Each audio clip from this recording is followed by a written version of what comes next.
pagi jam 8 hari Kamis, tanggal 20 Februari 2025. Saya bersama dengan kru saya berkumpul untuk menuju lokasi. Sekitar pukul 10, kami 18 kru berangkat menuju ke lokasi.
Saya beserta kru saya tiba di lokasi.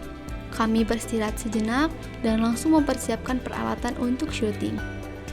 Saya langsung mencari narasumber yang mengetahui tentang sejarah hancurnya radio terbesar di dunia, yaitu Radio Malabar. Hidup adalah perjalanan, dan setiap langkahnya adalah proses pembelajaran bagi kita yang mengalaminya. Setiap langkah kecil yang kamu ambil saat ini akan membawamu lebih dekat dengan tujuanmu. Jadi, jangan pernah berhenti bergerak maju.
Halo, Assalamualaikum Bapak. Waalaikumsalam, ya. Saya siswa dari SMK 2 LPPM RI Majalaya. Iya. Saya ingin menanyakan mengenai sejarah stasiun Radio Malabar. Oke. Boleh tahu dengan Bapak siapa? Halo, nama saya perkenalkan dulu ya. Nama saya Tatang Setiana dan saya kebetulan mengelola Nagara Puntang, yang mana di dalam Nagara Puntang itu terdapat situs stasiun Radio Malabar dan situs Kolam Cinta. Oh, begitu ya, Pak. Boleh lihat-lihat? Boleh, silakan. Dan ini stasiun Radio Malabar sama Kolam Cintanya ada sebelah sini. Oke, silakan.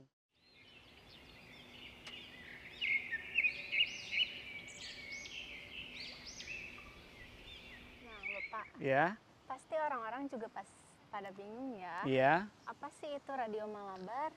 Oke, jadi yang namanya juga stasiun radio ya, stasiun radio yang mana di sini dulu ada penyiaran radio, dan bukan hanya radionya tentang penyiarannya, tapi telekomunikasi. Telekomunikasi yang mana ini kan stasiun radio pertama yang menyiarkan atau komunikasi tanpa kabel atau nirkabel. Jadi nirkabel itu lahir di sini. Yang mana pada awalnya kan komunikasi harus pakai kabel itu dibentangkan. Kalau di sini sudah pakai frekuensi. Dan ini merupakan stasiun radio pertama terbesar di dunia. Untuk frekuensinya itu dari mana aja sampai kemana? Oke. Apakah dalam negeri saja atau sampai ke luar negeri? Jadi untuk jangkauan ya, jangkauan frekuensi yang dipancarkan dari stasiun Radio Malabar ini bukan hanya lokal di wilayah atau di Indonesia, tapi ini bisa mencapai ke negeri Belanda dengan jarak di atas 12.000 kilometer. Ya, jadi dulu itu dari sini bisa telepon atau bisa menyiarkan siaran radio itu bisa nyampe ke Belanda. Oh, begitu ya. Ya, dan Halo Bandung itu kan lahir di sini. Dari Belanda itu kan dulunya Halo Bandung, Hier Den Haag itu kalimat pertama yang diucapkan. Jadi dulu Ratu Emma itu komunikasi sama Gubernur Jenderal yang ada di sini. Itu kalimat pertamanya Halo Bandung, Hier Den Haag. Itu. Makanya Halo Bandung itu lahir di sini. Kalau boleh tahu arti apa tadi? Halo Bandung, Hier Den Haag gitu ya. Iya, apa? Itu artinya Halo Bandung, di sini Den Haag. Jadi Oh, Belanda kan, di Belanda di Den Haag ya komunikasi sama yang di Bandung di sini. Dan kalimat itu pun menjadi kalimat pembuka setiap acara dan menjadi call sign stasiun Radio Malabar yaitu Halo Bandung. Itu. jadi yang membangun stadion Radio Malabar itu adalah orang Belanda ya? Ya, jadi dulu itu orang Belanda itu mencari tempat untuk stasiun Radio Malabar untuk komunikasi. Ada seorang insinyur, namanya Dr. Insinyur Cornelius Johannes de Groot. Beliaulah yang membangun stasiun Radio Malabar ini. Dan sekaligus beliau menjadi direktur pertama di stasiun radio ini. Gitu ya. Ya. Alasan orang Belanda memilih Bandung bagian selatan ini kenapa ya?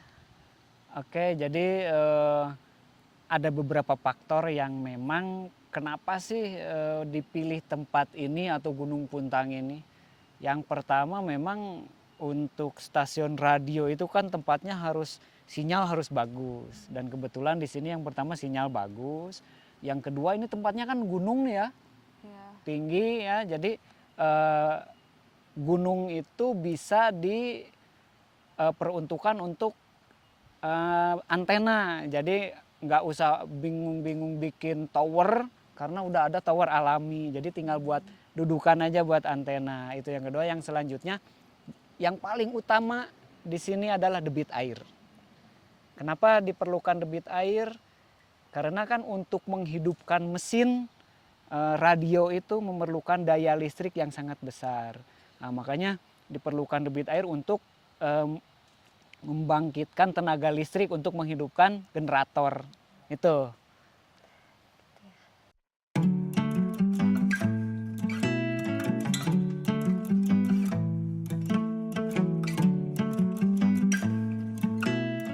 Kita juga udah mendapat beberapa bocoran ya mengenai Radio Malabar. Jadi penasaran nih Pak, bagaimana sih sejarahnya itu dari awal berdirinya hingga masa kejayaannya mungkin seperti apa? Oke, jadi untuk stasiun Radio Malabar ini dibangun tahun 1917. Dibangun oleh seorang insinyur yang bernama Dr. Insinyur Cornelius Johannes de Groot. Beliau yang punya gagasan untuk membangun stasiun radio dan sekaligus beliau menjadi pimpinan proyek ya pada saat itu, dan de Groot ini menjadi gubernur pertama,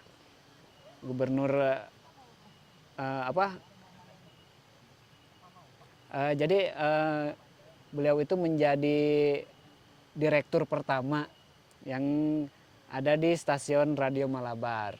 Nah, masa kejayaannya yaitu dimulai semenjak 1927 yang mana pada saat itu baru bisa komunikasi telepon tahun 1927. Nah, barulah di situ lahir Halo Bandung. Jadi pada saat komunikasi itu tahun 1927 antara Ratu Emma yang ada di Belanda sama komunikasi Jenderal Gubernur yang ada di stasiun Radio Malabar. Jenderal Gubernur Hindia Belanda yang ada di stasiun Radio Malabar, terus komunikasi kalimat pertama itu Halo Bandung. Halo Bandung, Hier Den Haag. Nah, itu menjadi viral kalau saat ini menjadi viral gitu, dan itu menjadi kalimat pembuka dan call sign untuk stasiun Radio Malabar. Nah, ketika tahun 1929 ini dibuka menjadi telepon umum. Jadi setiap keluarga yang ada prajurit Belanda yang ada di stasiun Radio Malabar atau yang ada di Gunung Puntang itu bisa berkomunikasi dengan keluarganya yang ada di Belanda melalui telepon umum ini. Tapi itu harus berbayar. Itu pun ada tiket ya, semacam tiketnya untuk harus membeli tiket untuk bisa komunikasi. Nah, setelah itu berjalan hingga akhirnya Jepang mengetahui bahwasanya di sini ada stasiun Radio Malabar. Hingga akhirnya pada tahun 1942 Jepang itu memperluas area jajahan dan Indonesia khususnya Jawa itu menjadi area perluasan jajahannya Jepang. Nah, pada tahun 42 itu Jepang berhasil duduk di Pulau Jawa dan akhirnya Belanda pun setelah terjadi peperangan Belanda kalah sama Jepang. Jadi pada saat itu ketika Indonesia masih dijajah sama Belanda itu kan namanya Hindia Belanda atau Nederland Hindi. Nah, setelah tahun 42 Belanda itu terjadi kekalahan sama Jepang dan akhirnya Belanda pun menandatangani surat kekalahannya, yaitu terjadi di Kalijati Subang. Itu terjadi tahun 1942. Nah, disitulah awal Jepang menduduki stasiun Radio Malabar. Nah, itu bukan hanya stasiun Radio Malabar, tapi seluruh Indonesia itu diduduki Jepang. Dan Indonesia atau Nederland Hindi pun berubah menjadi Nippon sebelum lahirnya Indonesia ya, sebelum merdeka. Ini Nusantara disebut Nippon karena diduduki oleh Jepang, dan untuk khususnya stasiun Radio Malabar pada saat itu dipergunakan sebagai alat propaganda Jepang untuk berkampanye. Dan pada saat itu kota-kota besar itu tidak bisa merelay siaran radio-radio lokal. Yang hanya direlay itu siaran radionya Jepang. Karena itu kan sudah dipegang oleh Jepang. Iya, dipegang oleh Jepang. Makanya siaran pun yang hanya direlay itu hanya siaran Jepang. Itu berlangsung hingga tahun 1945. Pada akhirnya kan terjadi pengeboman Jepang Hiroshima Nagasaki ya, hingga akhirnya pasukan Jepang itu ditarik mundur. Terjadilah kekosongan di Indonesia ya pada saat itu, dan saat itu pun dimanfaatkan oleh Presiden Soekarno untuk membacakan teks proklamasi hingga akhirnya kita merdeka. Dan pada tahun 1945 tepatnya 17 Agustus saat kita merdeka ini barulah resmi di bawah kepemimpinan Indonesia. Jadi stasiun Radio Malabar itu diambil alih oleh para pejuang pada tahun 45 hingga akhirnya tanggal 17 Agustus itu kan dibacakan teks proklamasi kita merdeka, dan hari esoknya teks proklamasi itu dibacakan ulang dan disiarkan ke seluruh dunia di stasiun Radio Malabar ini. Dan akhirnya Belanda pun mengetahui bahwasanya Indonesia itu telah merdeka, dan mereka pun merasa sayang dengan kemerdekaan Indonesia karena pada saat itu Belanda itu sedang terjadi keterpurukan karena terjadi kekalahan di beberapa perang. Nah, makanya mereka merasa sayang dan mereka itu mengadakan agresi militer. Agresi militer pun informasinya sudah nyampe ke Indonesia hingga akhirnya di Indonesia itu atau khususnya di stasiun Radio Malabar harus dihancurkan dikarenakan ini kan aset Belanda. Takutnya Belanda kembali dan mempergunakan aset ini dan kembali menjajah kita. Makanya pada saat itu ada seorang komandan ya, komandan TKR atau Tentara Keamanan Rakyat pada saat itu yang dijabat oleh Mayor Daan Yahya, memerintahkan bahwasanya seluruh kota Bandung atau seluruh aset Belanda yang ada di kota Bandung dan Bandung Selatan itu harus dibumi hanguskan. Maka terjadilah peristiwa Bandung Lautan Api tepatnya tanggal 24 Maret 1946. Nah, itulah mulai hancur. Mulai hancur, stasiun Radio Malabarnya udah dinamit, udah hancur. Itu pun sebelum dihancurkan mesinnya itu diangkut.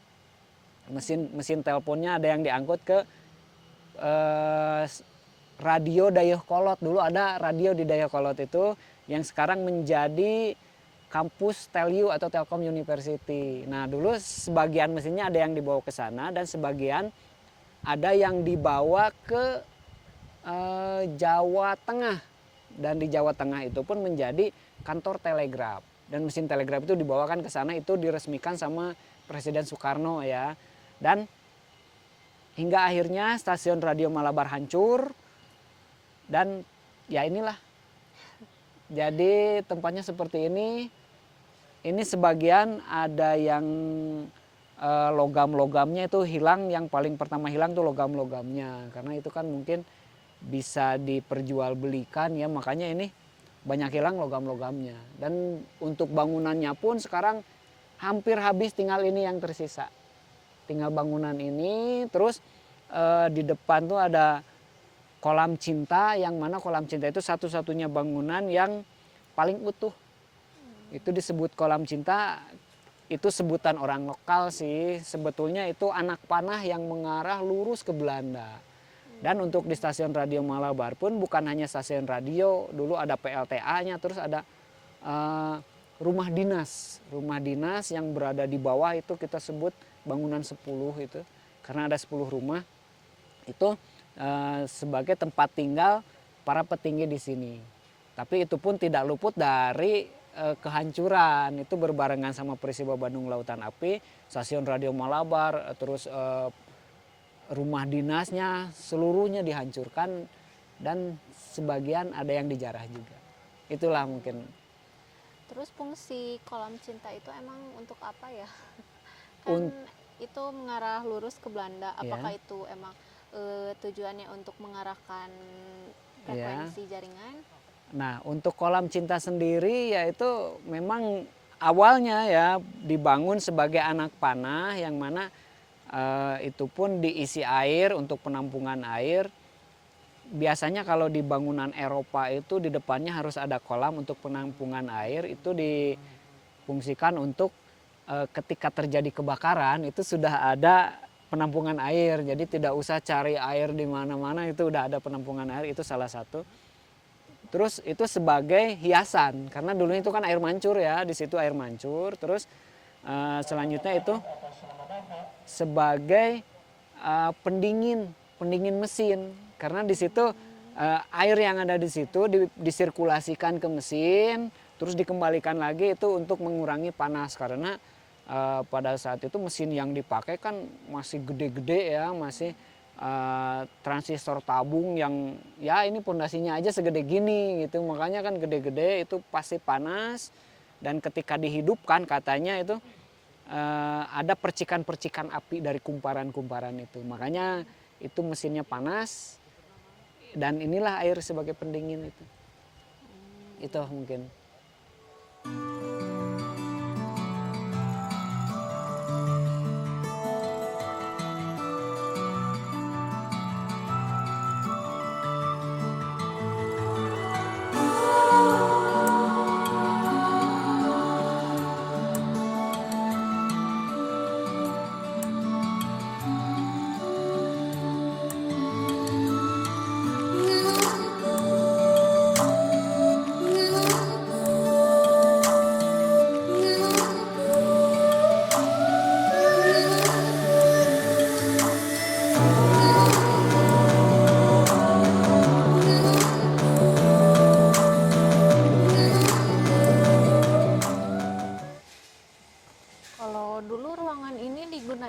Apa Pak? Jadi untuk ruangan ini diperkirakan sebagai ruangan penyiaran. Ruangan ya. penyiaran. Megah ya ruangannya, ya. Megah. Ini ruangan satu-satunya bangunan yang masih berdiri kokoh.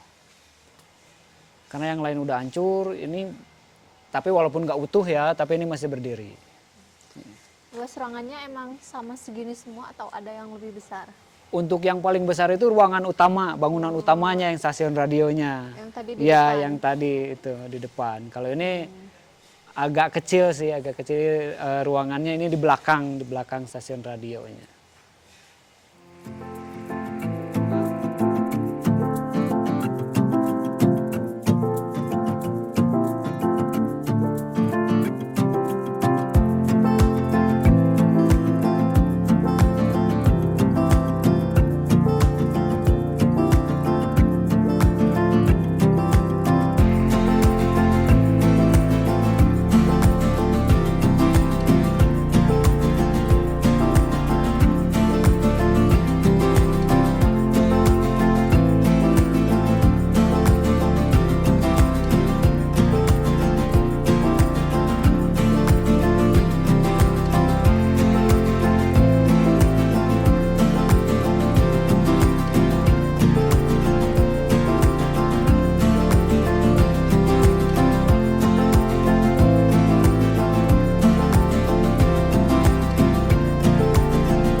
Bangunan putih ini apa Pak?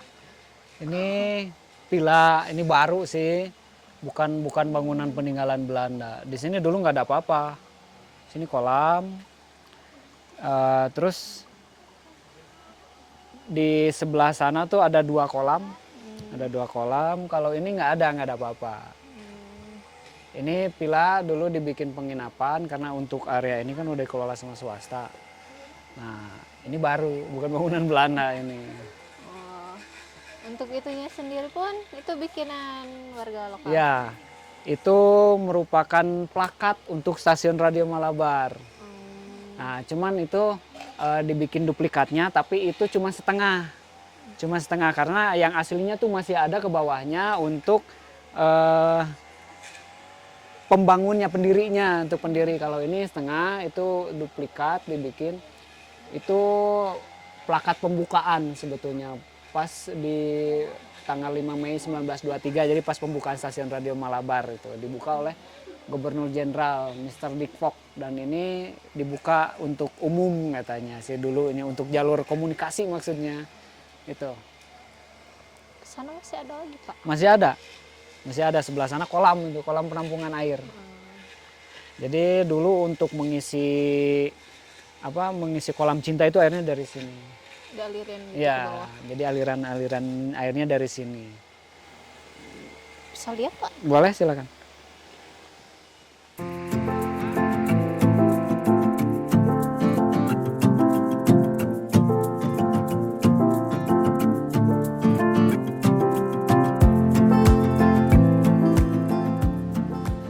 Nah Pak, dulu setelah penghancuran Bandung Selatan, katanya masyarakat itu kan ninggalin Bandung ya Iya. ke daerah Bandung bagian lain. Iya. Nah terus tempat ini kan pasti terbengkalai ya. Betul. Gimana sih Pak awal mulanya, atau gimana nih ceritanya tempat ini tuh bisa dibuka lagi sebagai tempat wisata? Ya. Jadi pada saat itu memang jadi stasiun Radio Malabar itu terbengkalai. Jadi pas setelah kejadian Bandung Lautan Api, sebagian ada yang dijarah juga. Nah ini dibuka itu sekitar tahun 70-an. Jadi pada saat itu ada seorang Utai Muhtar yang mana orang tuanya itu dulu bekerja di sini. Jadi sebagai pembantunya orang Belanda. Nah, beliau membuka lagi akses ke sini. Terus semua bersama-sama masyarakat membuka lagi akses ke stasiun Radio Malabar. Makanya terbuka lagi jalannya hingga dibersihkan. Terus sekitar tahun 70-an itu pernah ditanemin dulu pinus. Nah setelah itu dibuka, barulah tahun 80-an ini baru dibuka buat tempat wisata. Sekitar tahun 87-an itu dibuka untuk wisata. Nah hingga sampai saat ini. Itu sih untuk stasiun Radio Malabarnya. Cuman itu pun belum dikelola secara maksimal gitu ya, baru memang warga lokal aja yang mengetahui tentang itu. Baik.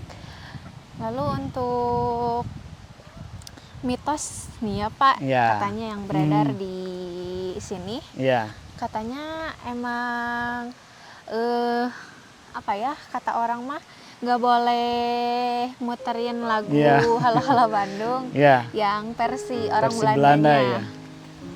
ya. Memang dulu itu ada lagu ya yang Halo Bandung versi Belanda itu betul ya. Jadi betul bukan mitosnya tapi betul lagunya. Lagu menceritakan tentang seorang nenek yang lagi sakit ingin bertemu atau ngobrol sama anaknya dan kebetulan anaknya bertugas di sini sama cucunya. Nah, baru bisa ketemu setelah telepon, via telepon. Jadi nenek itu berbulan-bulan menabung untuk bisa nelpon ke sini dan bisa ngobrol sama anaknya. Setelah itu neneknya meninggal. Nah, itu ada lagunya, penyanyinya Willy Derby. Itu seorang musisi Belanda yang menciptakan dan menyanyikan lagu itu, Willy Derby namanya. Memang iya ada lagu Halo Bandung itu versi Belanda, itu diciptakan tahun 1929. Itu memang dimitoskan seperti itu, tapi sebetulnya enggak juga sih, enggak seperti itu karena memang itu hanya mitos yang memang tidak terbukti kebenarannya.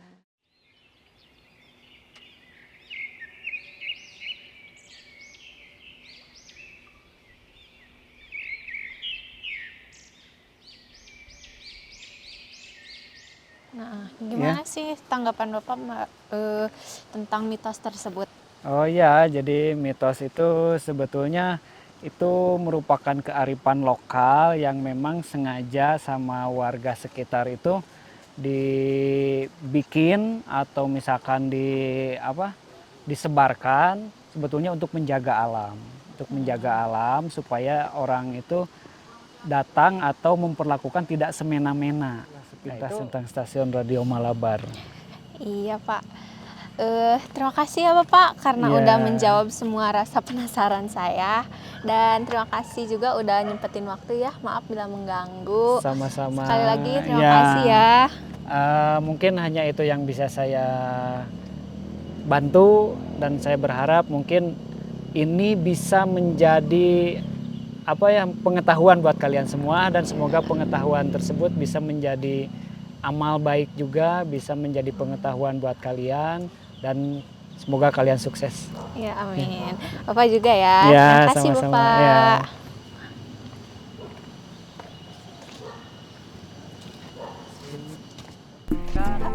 Ternyata setelah kita telusuri lebih dalam lagi, Radio Malabar sengaja dibangun pada masa penjajahan Hindia Belanda untuk mempermudah akses komunikasi penjajah dengan negara asalnya.